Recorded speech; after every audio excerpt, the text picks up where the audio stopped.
Welcome back to another episode. I am V, and this is the Sussex Set. I'm back, guys. Thank you so much for riding out with me. Man, I gotta tell you, it takes a lot to put these episodes together. I'm gonna be real.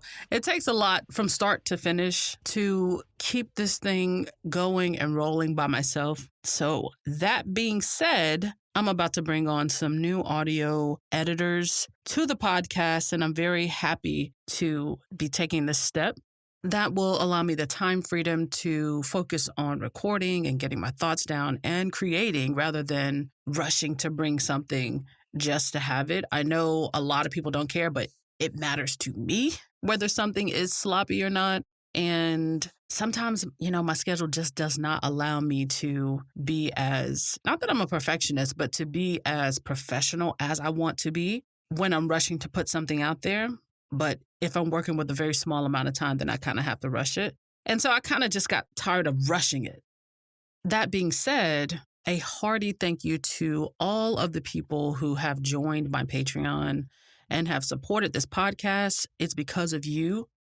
It's literally 100% because of you that I'm able to bring in editors to help out with the podcast and to give me that freedom to create and bring it to you on a more consistent basis without taxing myself beyond a level that is acceptable where I start neglecting real life. So thank you guys, and thanks everybody just for riding out with me from the beginning. This is definitely a labor of love. And honestly, it's kind of therapeutic. So I hope I bring you value and all of that. Now, even though I haven't been putting out content as regularly as I had been, I be watching. You gonna find me on Twitter. I don't post on Instagram as regularly as I post on Twitter. Twitter's like where I dump all of my thoughts. But it's really been good in this last month or so since Harry and Meghan made that earth-shattering announcement, right? Which we all loved. We lived and continue to live, right? But it's really allowed me to see just what will happen when the dust settles. And the dust is settling. But now that Harry and Meghan have moved right on out the way, we're kind of seeing people's true colors, right? So that's what I've really been relishing in this last month or so. It was much needed time to kind of process everything. Harry and Meghan have taken a new direction, and now you get to sort of see things for how they really, truly are. Dare I say, should have been? Because a lot is being revealed, and we're going to get into that. But a lot is really being revealed now that Harry and Meghan aren't setting up to be somebody's punching bag. And quite honestly, a lot of what we're seeing is just funny. And we knew it would be. Like when Harry and Meghan left the royal family, we saw, they were removing themselves as a shield for the royal family. The press was really mad about it because bye-bye profits, writing about all of the other royals is not as profitable as writing about Harry and Meghan. We knew that. But see, then when you remove the shield, the press is still going to be there. So they're going to look for other people to talk about, and they're going to do the thing that brings in the profits, which is to be nasty and dirty and vile and whatever. But it's not like we're talking about people who probably don't deserve it, but that's another topic. But the tabloids' focus on the royal family is only just now starting. And I'm talking about the family.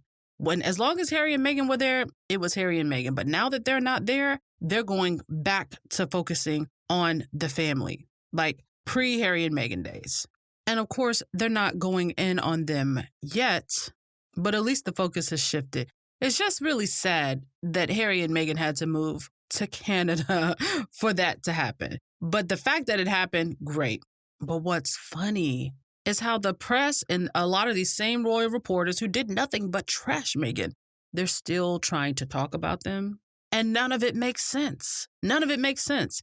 I feel like deep down, I knew this was going to happen, like even way before I started this podcast.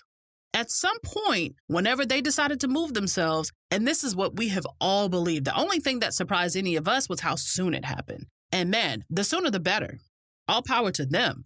But we know that it would happen eventually. And then to see, all of the support that Harry and Meghan got before, but especially after they left, and how the British press has been repeatedly, consistently on the wrong side of the argument, right? But then now to see them remove themselves, they didn't say, well, we're just going to step down our royal duties, but, we're still going to be over here in England in the background. They said, no, we're living in a whole nother country. We're living on the other side of the pond, the American side of the pond, full time. We know we said half-time, part-time, but it really didn't work out that way because I guess some other folks behind the scene didn't really want us to have shit. So we're going to go ahead and we're going to do our own thing. We're not going to be royal. Well, we're going to be royal, but we're not going to be working royals. We're going to be philanthropists trying to make our own way without the taxpayers' money. We're going to pay back whatever y'all are complaining about that went into Frogmore Cottage. We're just going to go ahead and move out the way. And then taking all of that and seeing people like Chris Shipp, seeing people like Palmolive, seeing people like just all of them talking about Harry and Meghan. I bet their engagement went down. I still don't see why people engage with those royal reporters, but, we're kind of gloating now. But to see their engagement go down, to see their engagement go up whenever they talk about Harry and Meghan doing something over here in America, because Prince Harry is like the American prince at this point. To see them just pounce on even just a whiff of Harry and Meghan news, it's hilarious. It's hilarious because we know who feeds you. We know who fed you. But guess who fucked it up? You. It's also been great to see some of the people that have been some of the most vocal, harshest critics of the Sussexes. Now in this space where Harry and Meghan have done everything they said, the critics said that they wanted Harry and Meghan to do. Step back. Let Will and Kate, the future king and queen, step to the front. Just go off and be some minor royals. You're not going to take the throne after all. Just go away, Meghan. You just like the limelight. Why don't you just fade into the background? Meghan hasn't been seen for weeks. She hasn't been seen for weeks. There's a reason why we don't have a photo of her and Harry in Miami speaking at the JP Morgan event. But still, you got folks like Angela Levin. You got people who wanted them to just kind of go away because they were so offended by the presence of them at all as a royal couple. Well, now they've literally gone away. And boy, they can't stand that they got more popular. They can't stand that even more people identify with them. So now they've reformed their criticisms. At first, it was Meghan just wants the attention. She just wants the limelight. She's an actress after all. To, Meghan is just taking Harry away from us. Meanwhile, Harry and Meghan, they moved on with their lives. It's hilarious, but it's embarrassing for the people who said that they just wanted them to go away. They've done that. They've literally done that. Not necessarily on your behalf, but just so they can get peace of mind. And you still can't keep their names out your mouth. You got what you wanted. And then I'm talking about from the most vocal critic with the biggest platform to the little troll on Instagram.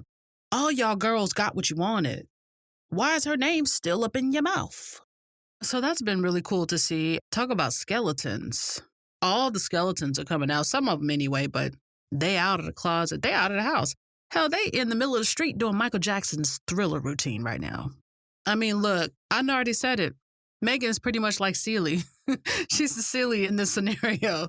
Everything you done to me, I already done to you. Look at Autumn. What's that girl name? Autumn? Peter and Autumn? I don't know who they are. The only reason I know who they are is because of Meghan, right? Didn't care that they existed. But apparently Autumn is going north to freedom because Meghan apparently has given her the courage to leave her husband and to leave royalty behind. She was one of those girls that married into royalty thinking, this was it.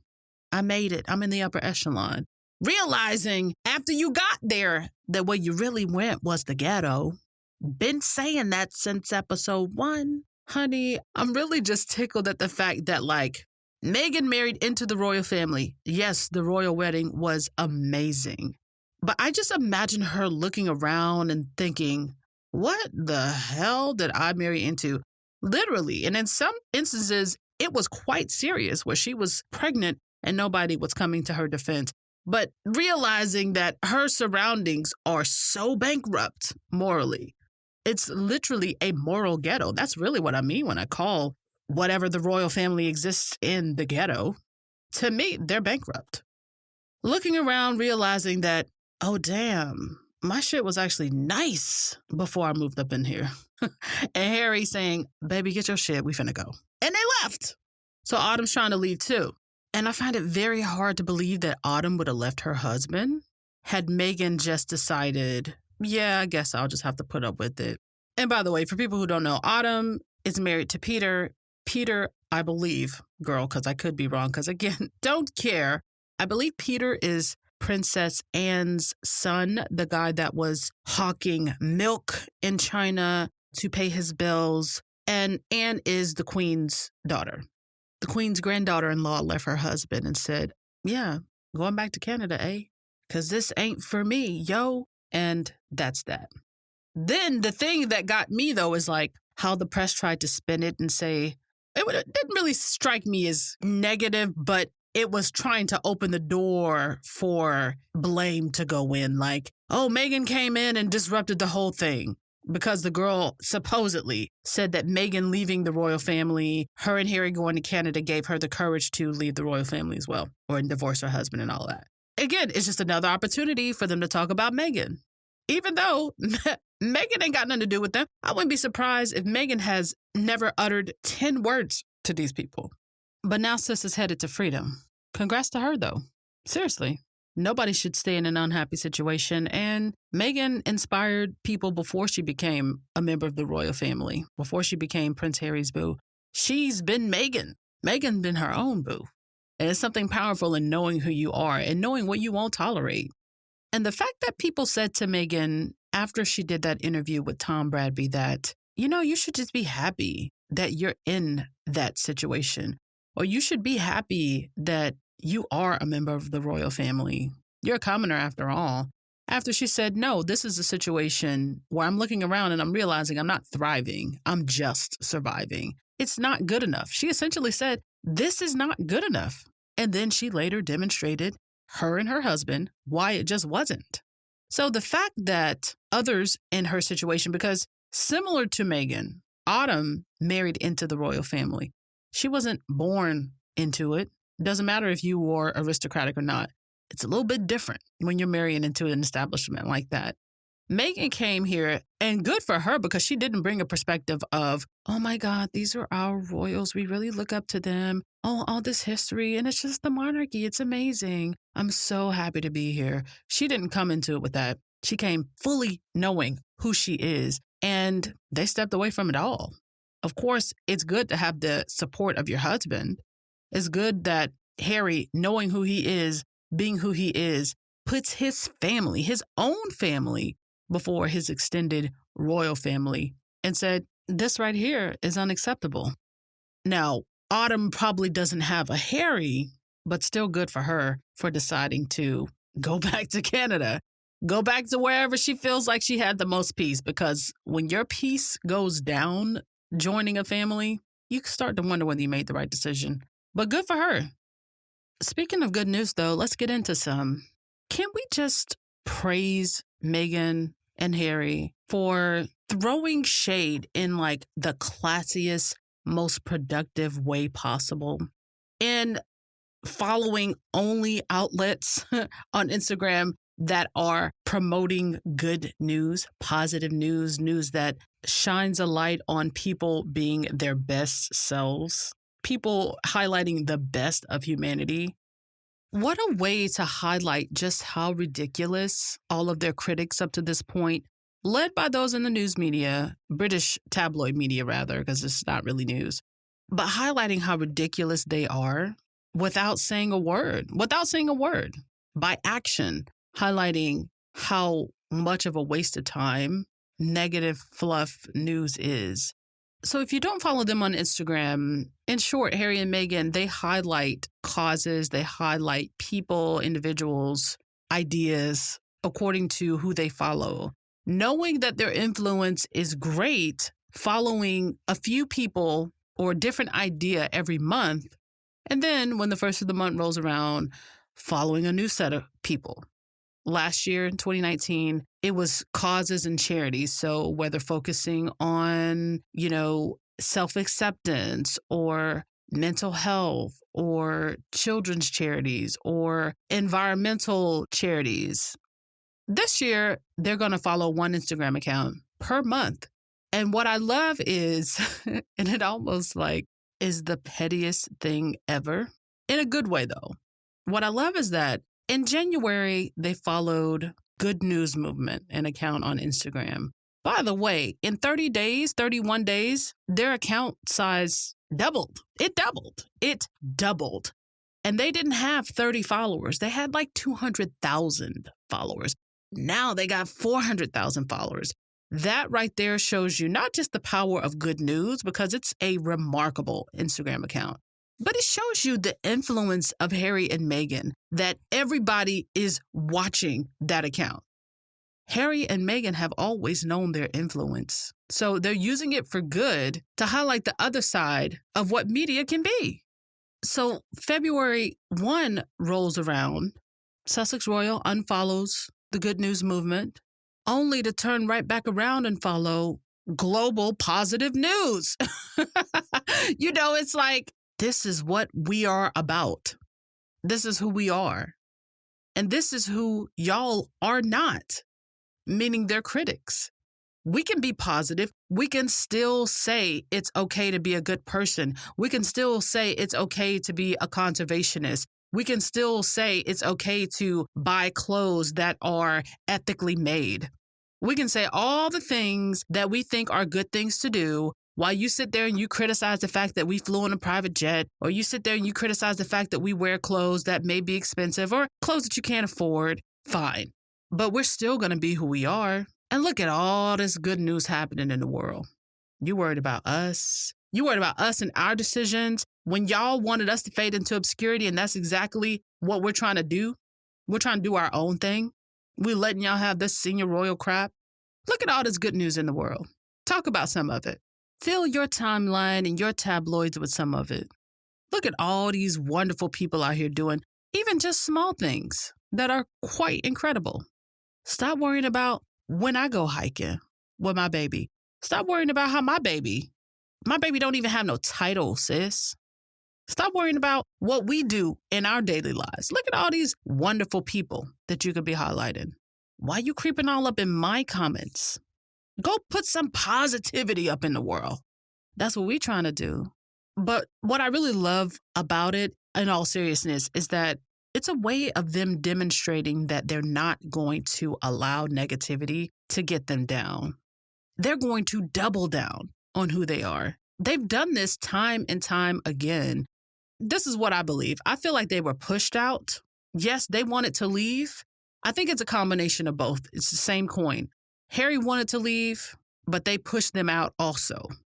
But the fact that throughout this whole 3-year process, they've had to fight people tooth and nail just to preserve even just the smallest bit of their dignity and peace of mind. And they're still out here highlighting people who are doing the things that we should all be striving to do just day to day. Oh, I mean, we do it, but they don't have to do that. So it's just kind of like throwing sand in the face of the people who only want to see them suffer. Not only are they absolutely refusing to suffer, they're refusing to fail. They're refusing to be anyone other than themselves. And I am so proud of them for that.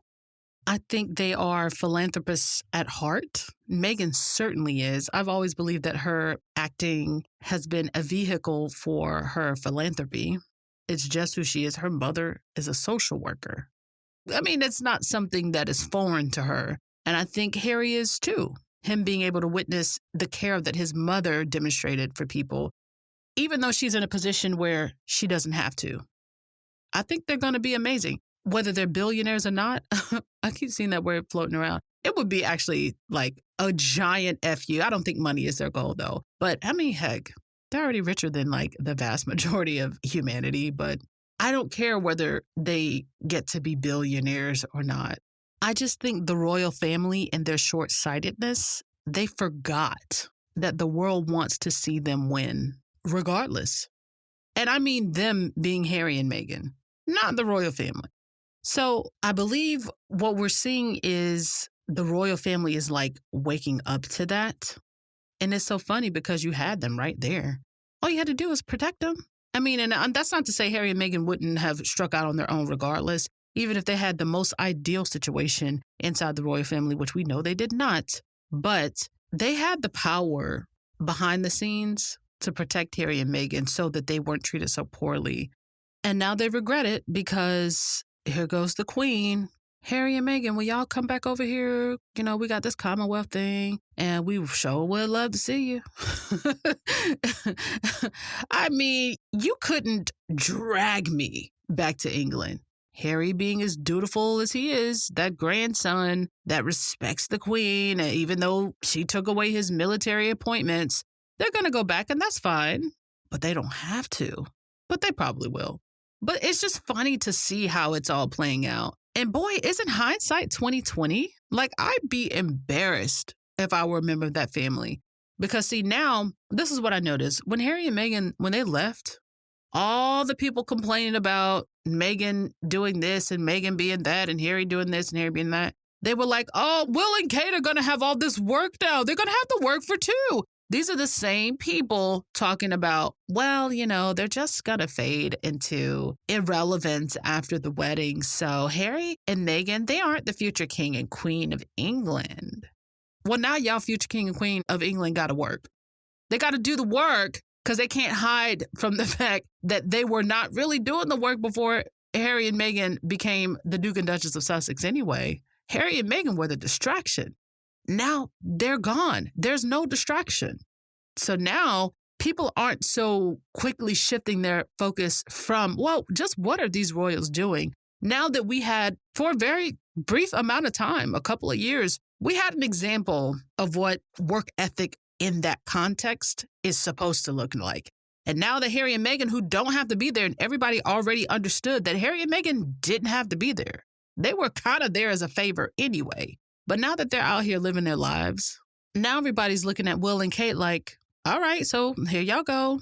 Y'all can step into y'all roles wholeheartedly now.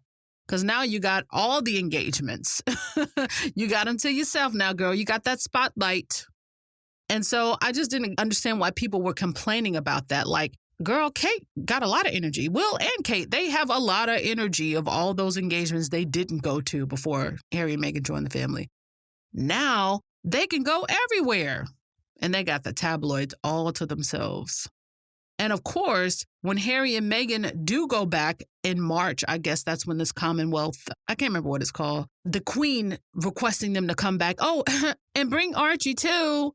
I mean, forgive me for saying, but like, how pathetic. You know the news media is going to pounce all over it. They're going to be so happy. And don't be surprised if they are extra gloaty and adoring and, oh, Meghan, look at Meghan. Of course, everybody wants to see Archie, but like, I think they're going to realize just how terrible they were to them, especially since it would have been months since they last were able to report on them, like in a real way. And I'm just going to love it. I'm going to love it because we're already seeing people talking out of both sides of their mouths. But what I absolutely love the most is that Harry and Meghan, in this new context of being minor royals, and you took Harry's military appointments away so he doesn't have that obligation, although he would love it, he would want it, but you slapped him in the face with that. Oh, I think they're going to be so petty. I think Harry and Meghan are going to be so petty around these people. Anytime we see them around the royal family, if in these events, maybe a couple of times a year, oh, I hope they're so petty because they don't have any obligations to these folks anymore. They have no obligation to the media. And I'm sure Frogmore Cottage doesn't even feel like home, even though they'll stay there whenever they're in England. That's not their home. Their home is where they're going to be now. Wherever they decide to be, that's outside of England, that's their home. That's where they feel welcome. That's something that they have cultivated and created. Frogmore Cottage, Frogmore Cottage is probably more like an Airbnb at this point. I mean, they're paying rent too. And I still don't believe they should have given that £2.4 million whatever renovation cost back. But either way, I hope that if Meghan does bring Archie back to England with her, that nobody sees him. As much as I would love to see pictures of Archie growing and crawling and, doing whatever. I think, we'll see that at the Invictus Games because that's Harry's and Meghan's. If they decide to bring Archie, that's fine. But I hope that when they come back, because everybody's going to be looking for, I'm talking about the tabloids. They're going to be looking for any and every little photo, any and every little opportunity to see them. Now that they're back among the family, I hope they don't have anything. I hope they don't get anything because they're itching for it. They're itching for it. And side note, right before Harry and Meghan made that announcement about, we're getting up out of here. All right, I'm going to head out. Before that, I remember reading an article headline saying, Kate, and this is not to shade her or anything, but, the Duchess of Cambridge would like the kids to spend more time with Archie. And I feel like the next day they were like, actually, we not coming back because y'all not finna corrupt mine. I just can't wait to see them in the context now that they have no obligations. Now that all of those people who turned up their noses and rolled their eyes now miss Harry and Meghan and kind of regret not coming to their defense. I cannot wait. Because keep in mind, they're coming back into a situation as individuals who can make the news for commanding $1 million just to go speak at an event. I don't think it's too many people in that family that can do that. Harry and Meghan can, and it didn't take them very long to demonstrate that. But going back into that situation and knowing that there is absolutely nothing any one of them can say or do. I mean, people can try to. Like Angela Levin can try to say, this is a thing that the Queen was afraid of. This is why they shouldn't go off and be minor royals. This is why they should have stayed as major royals, working for free and taking abuse on behalf of the royal family. See, talking at JP Morgan in Miami, this is just going to make the royal family brand just a little bit tacky. Girl, no, it's not. It's already tacky. What should Harry do? Go drink some motherfucking milk? We good, sis. We're going to take our $1 million checks and our $1 million views, and we going to be over here on the other side of the world. And not just collecting checks from JP Morgan Chase, but also, it's been reported, Goldman Sachs too. I mean, you got to love it. And by the way, the Goldman Sachs talk is something that Harry's been working on way before the announcement to leave the royal family came out in January. And to me says that, for one, it completely destroys the argument that, they're just out here chasing checks. They've been planning to make their exit. It just became news to you. But that to me makes me think that it confirms the fact that Harry has always wanted to leave. Harry has always wanted to extract himself from that circus. And then meeting Meghan, someone who created a life for herself before she met him. Meeting her, I think, gave him the courage to say, wow, so as a team, we can actually really do this. And people like to joke about, Meghan went over there and she got her man. I don't think that was her intention when she married Harry. But again, sis got there and she looked around and said, this is not for me. And Harry Ben knew it wasn't for him. So I think as soon as he decided that that was the woman he wanted to marry, I honestly believe he has been crafting a plan to exit. It's just that the tabloid media, the shadiness of his family, and the general negativity that surrounded their union as a whole only expedited the process. Like, that has to be emphasized. And of course, we see the critics changing their argument, changing the narrative, trying to constantly find ways to shift the blame of the irrelevance of the royal family to Harry and Meghan, saying, it just cheapens their brand and this is the thing that the Queen was afraid of. It's not. But the fact that you're putting the brand relevance of the royal family on two people who are not responsible for the brand of the royal family being something that people look positively on, that says a lot about your royal family. Really, it does. It does. Because when you go and start blaming the people who actually going to be wearing the crowns, starts with the Queen, then you got Charles, then you got Will. They're the ones who should be giving you the brand that you can be proud of. Harry and Meghan are no longer even a part of that set, that cult. And so to me, that just says people need to find something better to do, because the argument against Harry and Meghan is just wearing thin. But I hope they collect as many checks as they can. You know, it's not even about what they can, it's about what they want. They're going to collect as many checks as they want to. They're going to constantly be expanding their influence because people want to see them win, and the royal family underestimated just to what extent people want to see them win. And the reason why people want to see them win is not just because, oh, you just want to throw money at them or you just want to make them far bigger than they already are.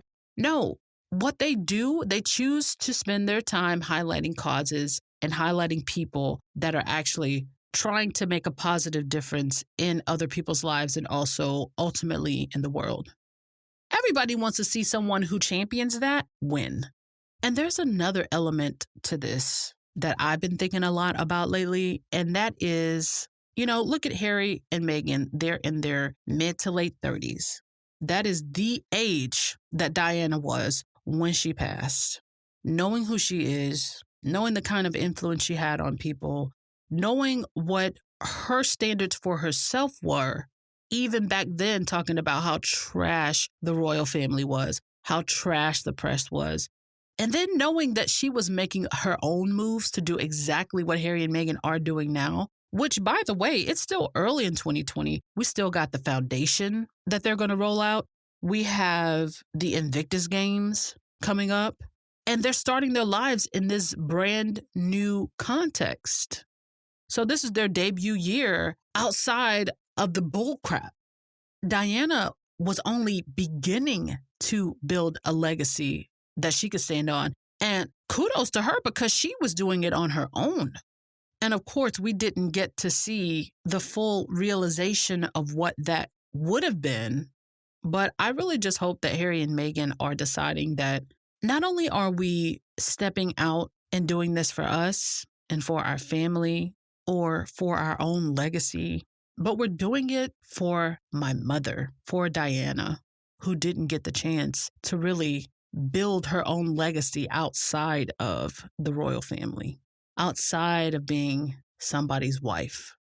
Man, shout out to Princess Diana for knowing who she is and blazing a trail and not being afraid to step outside the box, because that definitely created an opportunity and sets a foundation for Harry and Meghan to do the exact same thing. And even as we speak, we're learning about brainstorming sessions that Harry and Meghan have gone to at Stanford University to get ideas about building their foundation. That's amazing. And what I love in hearing about this story is the fact that, yeah, they flew commercial. I wouldn't care whether they took private flights wherever they went from here on out. But yeah, they flew commercial. And so far, we haven't seen any pictures. So to me, that says a lot about the fact that people are trying very hard to honor their wishes and respect their privacy, which it really shouldn't be that hard to do. But we haven't seen pictures of them, and that's good. That's excellent. Meanwhile, people like Savannah Guthrie are on Twitter talking about flying commercial, giving the name of the airline, and then asking, no pics?